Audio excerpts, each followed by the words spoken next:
Hello दोस्तों, कैसे आप लोग। दोस्तों, आज हमने जो है हिस्ट्री हमारा चला हुआ है। तो हिस्ट्री में हमने क्या है, आधुनिक भारत का इतिहास स्टार्ट किया हुआ है। उसमें हम फर्स्ट चैप्टर पे चल रहे हैं अभी। ठीक है, तो दोस्तों अगर हमारे चैनल पर नए हो तो प्लीज़ चैनल को सब्सक्राइब कर देना। ठीक है, क्योंकि यहाँ पर आपको जो फ्री में कंटेंट दिया जा रहा है वो बहुत ही अलग है। ठीक है, वो आपको और कहीं नहीं मिलने का। ठीक है, सिर्फ इसी चैनल पर ही कंटेंट मिलेगा आपको। हर कोई क्या है बचाता है और मतलब कंटेंट को पूरा अच्छे तरीके से नहीं बताता डिटेल से, क्योंकि वो पैड कोर्स चलाते हैं। लेकिन मैं क्या हूँ, यहाँ पर आपको सारा कंटेंट आपको फ्री में प्रोवाइड करा रहा हूँ। तो प्लीज़ चैनल को सब्सक्राइब कर देना और ज़्यादा से ज़्यादा शेयर कर देना, ताकि और भी लोगों का भला हो जाए। ठीक है, देखो हम यहाँ भारत का आधुनिक इतिहास स्टार्ट किया हमने। ठीक है, हमने चैप्टर 1 में क्या पढ़ा था, यूरोपीय कंपनियों का आगमन। ठीक है, the advent of the European companies. ठीक है, उसमें हमने पुर्तगाली पढ़े थे सबसे पहले। क्या पढ़े थे? पुर्तगाली। ठीक है, तो दोस्तों जिसने वीडियो नहीं देखी पहले, वो क्या है वीडियो देख लेना जाकर। प्लेलिस्ट भी है और डिस्क्रिप्शन में भी क्या है, आपको पहली से लेकर 6 की 6 वीडियो के आपको लिंक मिल जाएंगे, वहाँ से जाकर भी आप क्या है वीडियो देख सकते हैं। ठीक है, हमने इसमें फ्रांसिसो डी अल्मेडा पढ़ लिया था, अल्फांसो डी बुक पढ़ लिया था, निनो डी कुना पढ़ लिया था, पुर्तगालियों का पतन पढ़ लिया था, पुर्तगालियों का प्रभाव पढ़ लिया था, काज अल्मेडा काफिला व्यवस्था पढ़ ली थी हमने। ठीक है, उसके बाद में आज हम पढ़ने जा रहे हैं फ्रांसीसी। देखो हमने शुरू के थोड़े लास्ट के जो है भी हमने कंप्लीट कर लिए हैं। जैसे हमने डच पढ़ लिए हैं। ठीक है, अंग्रेज के बारे में पढ़ लिया, डेनिश के बारे में हमने पढ़ लिया। ठीक है, तो हमने पिछली क्लास में स्टार्ट किया था फ्रांस के बारे में। ठीक है, फ्रांसीसी हम पढ़ने जा रहे थे। ठीक है, फ्रांसीसी के बारे में हमने सिर्फ अभी फ्रांसीसी पढ़े थे। ठीक है, कौन कौन फ्रांसीसी कैसे कैसे भारत में आए थे, कहाँ उन्होंने अपनी पहली फैक्ट्री स्थापित करी थी। तो फ्रांसीसी ईस्ट इंडिया कंपनी की स्थापना हमने पढ़ी थी, कब हुई थी? 1664 में हुई थी। ठीक है, उसके बाद में 1667 में इन्होंने अपनी पहली फैक्ट्री स्थापित करी थी। ठीक है, 1667 में दूसरी स्थापित की। मतलब इस तरीके से हमने क्या बहुत सारी चीज़ ये पढ़ ली है। ठीक है, आज हम जो पढ़ने जा रहे थे, हम पढ़ने जा रहे थे अंग्रेजी फ्रांसीसी संघर्ष। ठीक है, अंग्रेजी फ्रांसीसी संघर्ष, इसके बारे में आज हम चर्चा करने जा रहे थे। ठीक है, तो चलो स्टार्ट करते हैं, हम पढ़ते हैं अंग्रेजी फ्रांसीसी संघर्ष। ठीक, तो दोस्तों देखो हमने कहाँ तक पढ़ लिया था। ठीक है, तो आज हम स्टार्ट करेंगे अंग्रेज और फ्रांसीसी संघर्ष। देखो बिल्कुल हिसाब से एक चीज सुनते चलना। ठीक है, और अगर अच्छा लगे तो साथ के साथ में हैंड राइटिंग नोट्स और बना लेना। अंग्रेज और फ्रांसीसी संघर्ष। ठीक है, देखो संघर्ष क्यों हुआ और इन संघर्षों का परिणाम क्या रहा। इन संघर्षों का परिणाम ही क्या था? कर्नाटक के 3 युद्ध थे। ठीक है, कर्नाटक का प्रथम युद्ध, कर्नाटक का प्रथम युद्ध, ठीक है, और कर्नाटक का दूसरा युद्ध,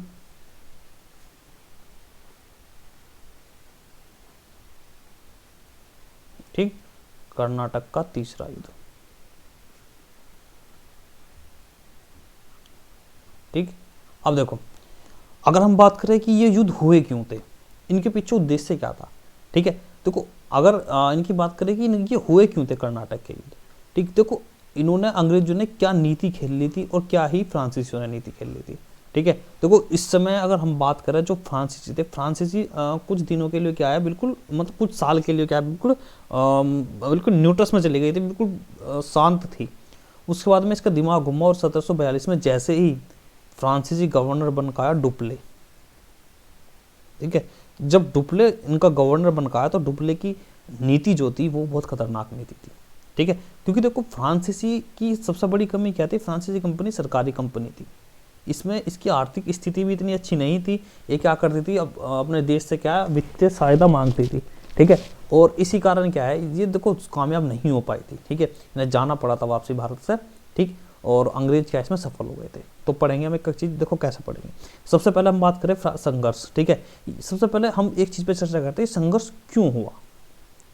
मेन कारण है ये संघर्ष होने के पीछे क्या कारण था, क्यों हुआ ये संघर्ष। ठीक है, देखो संघर्ष होने के पीछे 2 कारण थे। पहला कारण क्या था, व्यापार में एकाधिकार। ये मानसिकता दोनों की थी, व्यापार में एकाधिकार, व्यापार में एकाधिकार। यहाँ पर दोनों के दोनों क्या चाहते थे, अंग्रेज और फ्रांसीसी दोनों चाहते थे कि व्यापार में एकाधिकार जमाना। ठीक है, कि भाई जो व्यापार मैं कर रहा हूँ उसे मतलब अगर एक जगह 2 आदमी व्यापार कर रहे हैं तो अगर पता कि दोनों को प्रॉफिट हो रहा है तो हर ये चाहेगा कि इसको प्रॉफिट ना हो, इसका भी प्रॉफिट क्या हो जाए, मुझे हो जाए। ठीक है, तो इसमें क्या है, ये क्या चाहते थे, व्यापार में एकाधिकार चाहते थे। सबसे पहला संघर्ष तो इसी कारण हुआ। दूसरी बात क्या थी, राजनीतिक नियंत्रण, राजनीतिक नियंत्रण। ये क्या चाहते थे, राजनीति पे भी क्या है, नियंत्रण करना चाहते थे। दूसरा उद्देश्य इनका क्या था, राजनीति पे नियंत्रण करना था। ठीक है, यही कारण भी था इनका कि राजनीति पे हमें नियंत्रण करना है, ठीक है, और व्यापार में एक अधिकार करना है, इसलिए क्या है, इन्होंने संघर्ष करना शुरू किया। ठीक है, तो स्थापना कब हुई थी संघर्ष की, 1742 में, जिस समय डुप्ले क्या है, भारत में पांडिचेरी में जो फ्रांसीसी बस्ती थी पांडिचेरी, वहाँ का गवर्नर बन के आया था। ठीक है, अब देखो सबसे पहले हुआ क्या, उन्हें जो ऑस्ट्रिया, यूरोप में एक देश है ऑस्ट्रिया, ठीक है, ऑस्ट्रिया में क्या है, उत्तराधिकार को लेकर युद्ध चल रहा था, उत्तराधिकार को लेकर युद्ध हो रखा था वहां पर। ठीक है, जय वहां उत्तराधिकार के लिए युद्ध। ठीक है, जब उत्तराधिकार के लिए वहां पर युद्ध चल रहा था, तो उस समय क्या हुआ था, अंग्रेज जो थे, अंग्रेज क्या थे, यहाँ पर व्यस्त थे, इस युद्ध में व्यस्त थे। जब ये इस युद्ध में व्यस्त थे, तो यहाँ पर जो इनके मद्रास था, मद्रास में इनका एक भी बेड़ा नहीं बचा हुआ था। इस चीज़ का फायदा किसने उठा लिया, डुप्ले ने। तो डुप्ले ने क्या किया, 1746 में फ्रांसीसियों ने क्या, मद्रास पर कब्जा कर लिया। ठीक है, 1746 में मद्रास पर कब्जा कर लिया।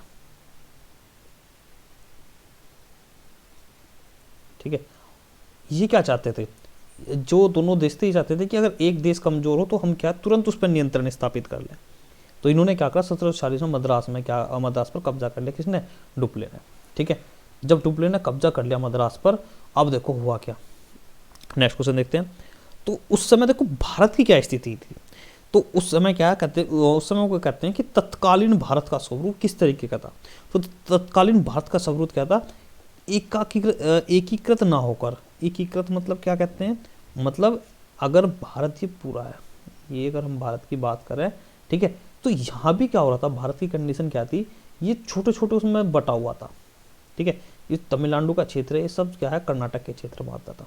ठीक है, तो ये क्या था, ये मतलब बटा हुआ था। ठीक है, यहाँ पर किसी का शासन है, यहाँ पर किसी का शासन है, मतलब एकीकृत ना होकर कैसा था, स्थानीय क्षेत्रों में बटा हुआ था। एकीकृत ना होकर कैसा था, ये क्या था, स्थानीय क्षेत्रों में विभक्त था, स्थानीय क्षेत्रों में विभक्त था। ठीक है, जब ये स्थानीय क्षेत्रों में विभक्त था, तो इसका फायदा हर कोई उठा सकता था। ठीक है, और इसका लाभ क्या, यूरोपीय कंपनी ने बहुत अच्छे तरीके से उठाया था। जितनी भी यूरोपीय कंपनी आई ने, उन्होंने बहुत अच्छे तरीके से इनका लाभ उठाया था। ठीक है, और दक्षिणी क्षेत्रों पर क्या है, ज़्यादातर विशेषकर क्या था, जैसे तुम्हारा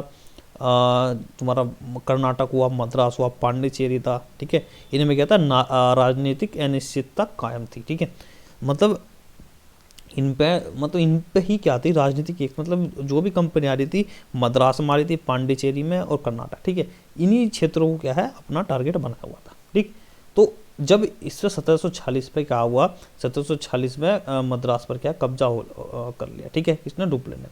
तो ये किसका क्षेत्र था, मद्रास। अभी हमने बताया था जो अंग्रेज थे, अंग्रेजों ने 3 प्रेसिडेंसी अंग्रेजों के हाथ में थी। पहली बंगाल, दूसरी तुम्हारी मुंबई, ठीक है, जो इन्होंने पुर्तगाल से दहेज में लिया था, और तीसरा था मद्रास। ये अंग्रेजों की 3 प्रेसिडेंसी थी। एक प्रेसिडेंसी पे क्या डुप्ले ने अधिकार कर लिया। ठीक, अब ये जो और प्रेसिडेंसी है, यहाँ भी अंग्रेज थे। ठीक है, तो ये चुप थोड़ी ना बैठने वाले थे। तो इन्होंने इस चीज़ को, अब मद्रास को अपनाने के लिए क्या इन्होंने युद्ध करा, पहला युद्ध हुआ इसमें। ठीक है, और देखो युद्ध, वास्तव में युद्ध ऐसा नहीं हुआ था। तो बताऊँ युद्ध कैसा हुआ था। देखो युद्ध होने के पीछे क्या था, हम स्टार्ट करेंगे यहाँ से। देखो ये खुद आगे आगे नहीं लड़े। ठीक है, कर्नाटक का पहला युद्ध यहाँ से स्टार्ट होता है। कर्नाटक का प्रथम युद्ध कब से कब तक, 1740 से 1748 तक। ठीक है, ये कर्नाटक का पहला युद्ध हुआ। ठीक है, अब देखो हुआ क्या था इस युद्ध में, ये तो हमने बता दिया था। 1740 से क्या हुआ, ऑस्ट्रिया का उत्तराधिकार का युद्ध शुरू हो गया था। ठीक है, 1740 में स्टार्ट हुआ था। ठीक है, वहाँ सब व्यस्त हो गए थे। ठीक है, और जैसे ही वहाँ पर युद्ध शुरू होगा, ठीक है, तो वहाँ पर जो थे अंग्रेज और फ्रांसीसी, अंग्रेज और फ्रांसीसी, ठीक है, ये आपस में लड़ रहे थे।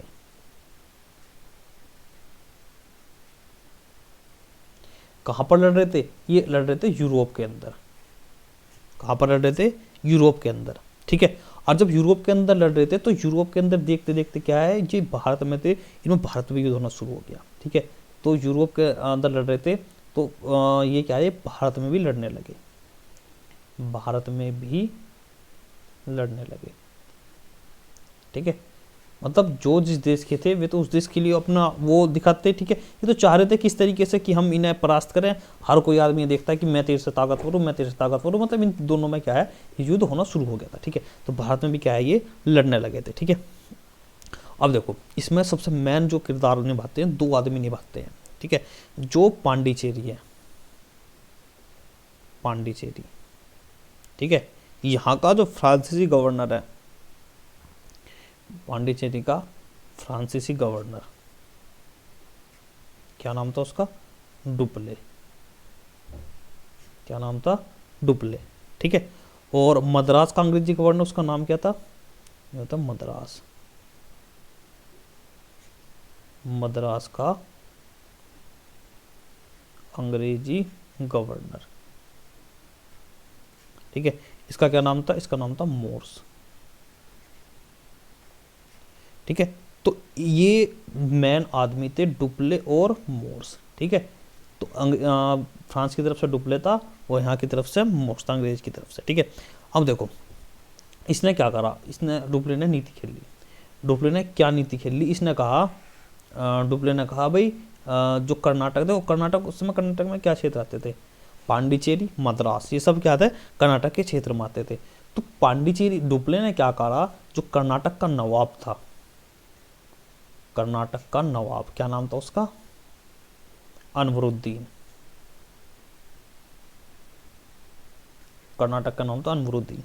तो कर्नाटक के नाम अनवरुद्दीन से क्या है, डुप्ले ने कहा कि अपने राज्य में कोई भी युद्ध ना होने दे, ठीक है। और इसने क्या करा, डुप्ले ने इससे कहा कि भाई तुम अपने राज्य में क्या है, देखो यूरोप में लड़ रहे हैं, वो लड़ रहे हैं, ठीक है, लेकिन तुम अपने राज्य में क्या है, कोई भी युद्ध होने मत देना, शांति स्थापित करना। यही काम इसने, डुप्ले ने किसे किया? मोर्स के साथ में करा, ठीक है। मोर्स को भी कह दिया कि हाँ भाई हम यहाँ पर कोई युद्ध नहीं लड़ेंगे, जो युद्ध हो रहा है वहां पर वो होने दो, ठीक है। लेकिन हुआ क्या, इसने नीति खेल ली, किसने? डुप्ले ने। तो डुप्ले ने क्या करा, राजनीतिक चाल चली। राजनीतिक चाल क्या चली इसने? इसने जो मॉरिशस का गवर्नर था, मॉरिशस का गवर्नर, ठीक है, उसका क्या नाम था? लाबोर्दने, ठीक है। इसने क्या करा, लाबोर्दने की सहायता से, लाबोर्दने की सहायता से क्या है, मद्रास को जीत लिया, ठीक है। इसने क्या करा, मद्रास की सहायता से, लाबोर्दने की सहायता से मद्रास पर कब्जा कर लिया, किसने? डुप्ले ने, ठीक है। तो इस पर कब्जा किसने? डुप्ले ने क्या है, ये काम किया, ठीक। अब ये काम क्या है, लाबोर्दने ने कर तो दिया, लेकिन इसे ये अच्छा नहीं लगा। तो इसने क्या करा, इसने लाबोर्दने ने, इसने क्या किया, 4 लाख पौंड में, 4 लाख पौंड, ठीक है, 4 लाख पौंड की रिश्वत ली। जो भी दिया ये क्या है, अंग्रेजों के, इसने क्या है, अंग्रेजों के हाथों में सौंप दिया, किसने? लाबोर्दने ने। क्योंकि इन दोनों के बीच में क्या है, डुप्ले और लाबोर्दने के बीच में क्या है, कुछ कहासुनी हो गई, ठीक है। इसकी वजह से ना 4 लाख पौंड में क्या है, ये किसे दे दिया? अंग्रेजों को दे दिया, किसे दे दिया? अंग्रेजों को दे दिया, ठीक है। तो इसे देने के बाद में क्या है, अंग्रेजों को इसने सौंप दिया। अब जैसे ही लाबोर्दने अपने यहाँ से चला गया, कहाँ पर? मॉरिशस, ठीक है। फिर क्या हुआ, फिर इसने क्या है, ये दोबारा से क्या है, ये डुप्ले ने जीत लिया, ठीक है। दोबारा से क्या है, ये दोबारा डुप्ले ने इसे जीत लिया, ठीक है। और इसने क्या करा, जब जीत लिया तो इसके बीच में एक बाधा आ रही थी, ठीक है। वो बाधा की थी, वो बाधा क्या थी? वो थी कर्नाटक का नवाब, क्या नाम था? अनवरुद्दीन, ठीक है। कि भाई अनवरुद्दीन कुछ ना कुछ जरूर बोल लेगा, इसे डुप्ले को पता था। तो डुप्ले ने क्या करा, अनवरुद्दीन को आश्वासन दिया। उसने ये कहा कि भाई मैं इसे जीत लूंगा, ठीक है, मद्रास को जीतने के बाद मैं इसका करूंगा क्या, मैं इसे आपको सौंप दूंगा, ठीक है। तो इसने क्या कहा, डुप्ले ने अनवरुद्दीन को आश्वासन दिया कि मैं इसे जीतने के बाद आपको सौंप दूंगा, ठीक है। लेकिन इसका उल्टा हुआ। इसका उल्टा क्या हुआ, डुप्ले ने ऐसा नहीं किया। डुप्ले ने ऐसा नहीं किया, उस पर कब्जा इसने जमाए रखा, ठीक है। जब कब्जा इसने जमाए रखा तो हुआ क्या, जो ये था अनवरुद्दीन, अनवरुद्दीन का लड़का था, उसका नाम अनवरुद्दीन का बेटा जिसका नाम था महफूज खान, महफूज खान, ठीक है। इसने क्या करा, सेना इकट्ठी की और डुप्ले के साथ में युद्ध करना शुरू किया, ठीक है।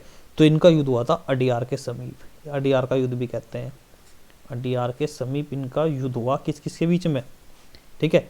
तो ये हुआ महफूज खान के बीच में और वशिष्ठ डुप्ले, ठीक है।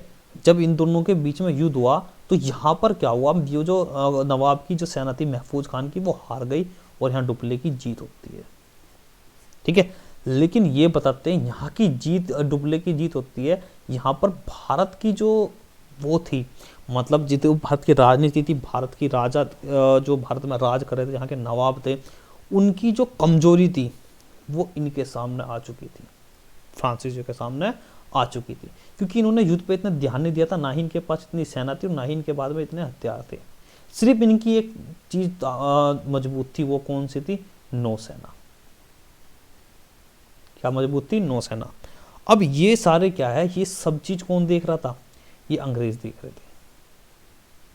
अंग्रेज क्या है, ये चीज देख रहे थे कि भाई डुप्ले ने बहुत ही आसानी से महफूज खान को हरा दिया, ठीक है। अब अंग्रेज भी बहुत समझ गए थे, ठीक है। लेकिन डुप्ले जो था फ्रांसीसी, जो फ्रांसीसी थे, उनके अंदर की मानसिकता क्या जगी कि हम क्या कर सकते हैं, भारत में बहुत अच्छे से शासन कर सकते हैं, ठीक है। हम क्या है, भारत में बहुत अच्छे से शासन कर सकते हैं, ये मानसिकता इनके अंदर जगी। और ये मानसिकता अगर इनके अंदर जग गई तो इन्होंने एक चीज का ध्यान वो किया कि जिसकी नौसेना मजबूत होगी भारत में वो राज कर सकता है, ठीक है। तो अपनी नौसेना को मजबूत करने के लिए क्या है, इन्होंने ये क्या करेंगे, अब भारत में अपने साम्राज्य का विस्तार करेंगे। अपना साम्राज्य विस्तार करने के लिए इन्होंने क्या सोचा कि इनके सामने एक ही प्रतिद्वंदी खड़ा है, वो कौन है, अंग्रेज, ठीक है। तो कैसे भी करके अंग्रेजों को हराओ और यहाँ से निकालो, ठीक है। तो इनका एक प्रतिद्वंदी था, तो इन्होंने क्या है, इसके ऊपर इसे भगाने की कोशिश की। और इसमें मद्रास के पांडिचेरी के दक्षिण में एक छोटा सा एक इनका अंग्रेजी बस्ती थी जिसका नाम था सेंट डेविड, ठीक है। उस पर कब्जा करने का प्रयास किया, ठीक है, किसने, फ्रांसीसियों ने, ठीक है। लेकिन अंग्रेज भी कम नहीं थे, 1.5-2 साल तक इनकी आपस में बहुत लड़ती रही, लेकिन क्या है, फ्रांसीसियों की हिम्मत नहीं हुई कि उसे जीत ले, ठीक है। लेकिन क्या है, उसे जीतने में असफल रहे, ठीक है। और फ्रांसीसी क्या है, पीछे हट गए, ठीक। और फिर क्या हुआ 1748 में, ठीक है। तो 1748 में इनके बीच में एक संधि होती है, ठीक है। 1748 में क्या होती है, इनके बीच में एक संधि होती है जिसे हम कहते हैं, कौन सी संधि होती है, एक्स-ला-पेल की संधि होती है, एक्स-ला-सापेल की संधि।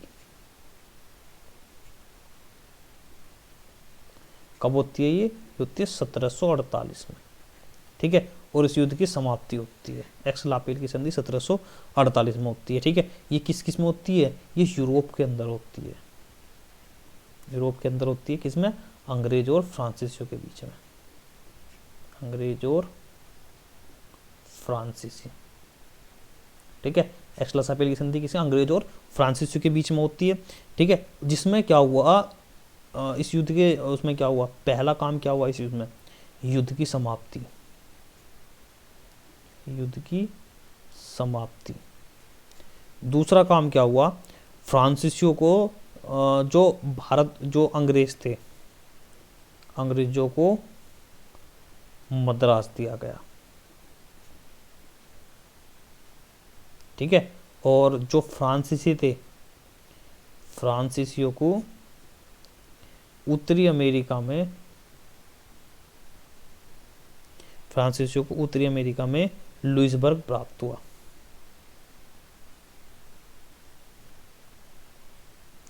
लुइसबर्ग प्राप्त हुआ। ठीक है, वर्डों पे ध्यान दिया करो। ठीक है, तो अमेरिका में क्या हुआ, उत्तरी अमेरिका में फ्रांसीसियों को लुइसबर्ग प्राप्त हुआ। ठीक है, अब देखो इस पे भारत अगर हम बात करें कर्नाटक के पहले युद्ध, ठीक है, कर्नाटक के पहले युद्ध का प्रभाव क्या रहा, तो इस युद्ध का प्रभाव अगर हम देखें, इस युद्ध का प्रभाव क्या प्रभाव पड़ा इसका, देखो इस युद्ध का देखो कुछ खास प्रभाव नहीं पड़ा। ठीक है, पहले बता दूं, पहला न तो इस पर अंग्रेजों पर कोई प्रभाव पड़ा, ना ही फ्रांसीसियों पर कुछ प्रभाव पड़ा। ठीक है, और ना ही भारत पर कुछ प्रभाव पड़ा। ठीक है, इस युद्ध का कोई प्रभाव इन पे नहीं पड़ा। ठीक, लेकिन सबसे बड़ा प्रभाव क्या था, वो प्रभाव था कि इस युद्ध में क्या भारतीय राजाओं की कमजोरी को उजागर किया। इसमें क्या हुआ, भारतीय राजाओं की कमजोरियों को उजागर किया, सबसे बड़ा प्रभाव था ये। ठीक है, और इसी कमजोरी को जानने के बाद क्या डुप्ले और क्लाइव ने क्या साम्राज्य विस्तार का निश्चय किया था। ठीक है, जब पता लग गया कि भारत के राजाओं की कमजोरी का पता लग गया, उसके बाद में क्या था, डुप्ले और कौन सा क्लाइव, ठीक है, इनके बीच में क्या इन्होंने क्या किया, साम्राज्य विस्तार का निश्चय किया, साम्राज्य विस्तार का निश्चय किया। ठीक, तो ये था कर्नाटक का पहला युद्ध। ठीक है, तो आशा करता हूँ दोस्तों यहाँ तक आपकी चीज़ क्लियर होगी। ठीक है, अगर कोई चीज़ डाउट में रहती है तो आप क्या है उसे कमेंट बॉक्स में बता सकते हैं कि यहाँ पर ये कमी आ रही है। ठीक है, तो दोस्तों आज के लिए इतना ही, कल हम कर्नाटक का दूसरा युद्ध पढ़ेंगे। ठीक है, देखो बहुत कम करके ताकि क्या है चीज़ अच्छे से आपको क्लियर हो सके।